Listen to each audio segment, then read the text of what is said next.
What's up, guys? It's Julian here with the GBYC, bringing you guys my deck profile from the Case tournament that was this weekend at Pastimes in Illinois. Shout out Sam Aziz for putting the event together. Super fun event, super good competition. Lots of friends in Top Cut. Shout out James Armband, Adrian Gonzalez, Sebastian, and of course Mohammed Samira for making Top Cut with me. Super fun event. We ended up splitting top 8, but I placed, I don't know if I said it earlier, but I placed 3rd after Swiss with an X1 record. I decided to play my Mermail deck. I still think this deck's super good. What it lost in Bahamut Shark and Abyss Dweller, it made up for in fewer shifters and not having to deal with Abyss Dweller anymore. This deck is still super powerful, can combo crazy, and I have my own take on it here. Nothing super unheard of, but I'm opting to play some cards other people have neglected to play so far, and opting to not include some cards that it seems like people are really stressing right now. So one thing that has not changed are Princes, Goons, Squads, and Spirits. I still like Spirit because I still like playing Coelacanth in order to play around Droll better. And because of that, I still play 3 Spike as well. This deck, because you want to just draw lots of engine, it doesn't mind playing extra normal summons because any hand that sees Pike and Prince together will often be able to use those cards later in the combo, even if you're going second. I play 3 Teus. This card has not aged the best. It's still, a card from Abyss Rising, so it's not perfect, but still one of the best options we have, and pairs really well with Squad or Goons to get your plays started. I also opted to play 2 Poseidra and 2 Ice Jade Rant Aggron, 1 Ice Jade. The reason to do this is usually if you're playing the Lancia Ice Barrier monster, because you want to be able to set that up very consistently, and it does it on its own. I opted to cut that card because I just don't feel like Ryo is necessary or even that reliable, and I think that the deck can make really strong end boards without including cards that only help going first like that, especially because the deck already has a pretty big chunk of cards that really only help going first, and it really doesn't struggle going first, so I just don't see the point of including those cards. This will probably be a 3rd Poseidra moving forward, but if you guys watched the last video, I had a lot to say about this card. I mean, it's really strong, helps you get started, helps you play the boards, helps you play after you get hand trapped. This card's awesome. One's Minstrel, I side the other 2. Again, it's mostly good going first, and so I don't see a reason to start with multiple. Although it's really good to open with it, it relies on drawing a lot of dice winning a lot of dice rolls for that to be relevant, so I think 1 in the main is fine. Same with Mulan.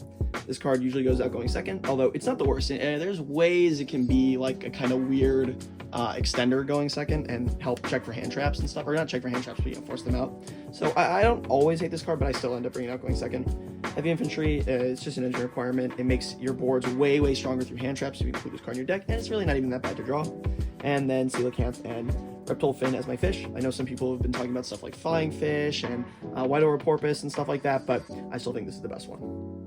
And again, if you guys couldn't tell, if I'm not including Ryo or Water Barrier Statue in my main deck, I'm definitely not going to include more cards that are only good when I summon them off Coelacanth. Because at that point in the game, you're, more often than not probably winning. Then I opted to play a little bit less non-engine than before, just 12 strictly go second cards. 3 Impulse, which remains insane after Alliance Insight. 3 Imperm, because it's, works as a breaker as well, and then 3 Chummies. This card is to beat the DDD, which is still really popular because the Fiendsmith stuff's around. Perulia, although it's a little bit less good than Malice, just synergizes super well with the engine, the regular water cards in the deck, and makes some hands that would otherwise be a little tricky playable, as well as obviously still putting in a lot of work against Rise-Yell opponents and anyone who's including Cashier cards in their deck, which is popular after the ban list. I also played Talons, Prosp, and 1-for-1. These 2 cards in particular double as consistency and sort of as board breaker cards, so I really like them.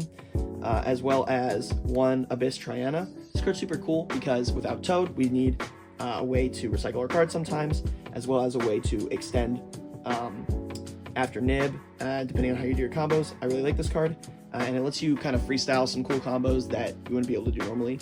One thing that often comes up, or not often, but has come up in testing, is you'll link off your Poseidra on the first turn to do your combo, and then search this in the process. Use this to make a rank 4 or a Synchro Monster, or even maybe a Gaios on occasion, and then banish it the next turn to recycle that Poseidra if they were able to break your board. which is, rare, but has certainly come up. For side deck, I did play Water Barrier Statue going first. I also bring this in some matchups where you have an easy time breaking their board, but not such an easy time killing them. So a lot of decks that make IP Masquerena, I want this card because I want to pressure the IP in the battle phase and be able to, sort of use it like how Gimmick Puppet worked in Branded, where you didn't kill the Fire King deck necessarily, or kill the Snake Eye deck, but you could make it so they couldn't win by summoning Barrier Statue in the second main phase of your first turn playing into their board, of the second turn of the game, rather. 2 more Minstrel, these help going first, as well as Called By, and then a card that fits a similar role is just Ash Blossom. So Ash Blossom obviously makes your deck play into Chummies a little bit better. It already did pretty well, aside from Perulia, which can be hard to beat, but there's still good reason to Ash their Chummy and do a bigger combo. It also gives you more live draws off of Spirit. I like that as well. So this card comes in going first, or against big combo decks where you need to draw more hand traps. Aside from that, I also played Lancia. This card doesn't need explanation. 2 Meows. I would probably play a 3rd Meows. I only have 2, but this card gets more important after Alliance Insight. And then at the Case tournament, I played these board breakers, but I think, again, after Alliance Insight, this might need to be something like Droll.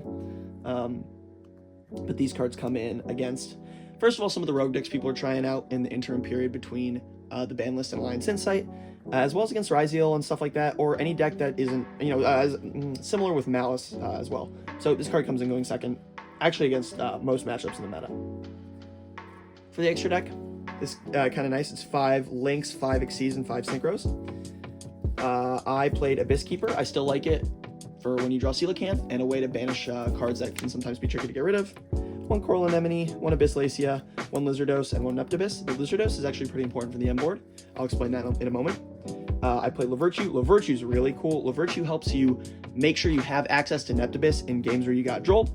You can also do a cool combo going first, where you might make Gaios and put Poseidra on top of it, link off the Poseidra, do some things, summon back your monsters, and later use the equip spell to bring back Gaios, and the second effect of Lavirtue to put material on the Gaios. So that can be really strong and make it so you don't have to burn your one of Atlantean Spirit Trite, or summon this and have like too many bodies for the Poseidra bring back. I also played Ragnarsir. This is often part of my end board because I combined it with where is this card? Chengying and Lizardos in order to make it so that my opponent's monsters will always be losing 100 attack, and that Ragnarsir will be able to detach Dragoons to pop their normal summon and search Neptibus for Spirit in the graveyard. I really like that play because I just don't think you need to rely on the super powerful floodgate cards like Ryo or Water Barrier Statue always. I play Water Barrier Statue. I think it comes in some matchups, but I still think going first or just blind game ones, you don't really want to have too many cards that only help going first in your deck, and you want to have a lot of utility in the extra deck. And the way I feel like I've constructed the deck means all my cards come up pretty frequently, and this deck has a million extra deck options, so it's not really a question of will the card come up, but when will the card come up.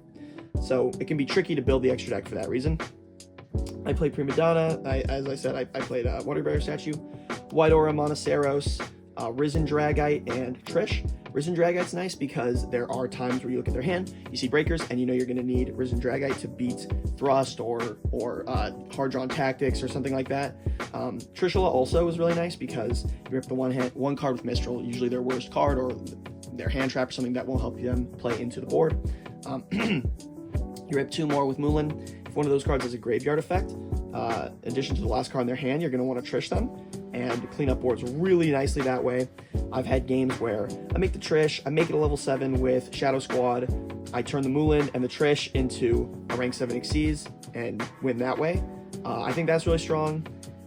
In conclusion, I think there's a ton of potential with this deck, and I really want to see people keep exploring it in the new ban list and after Alliance Insight comes out, because I still think this deck has a ton of power, and yeah, I've been loving playing it, and I'll catch you guys at YCS Providence.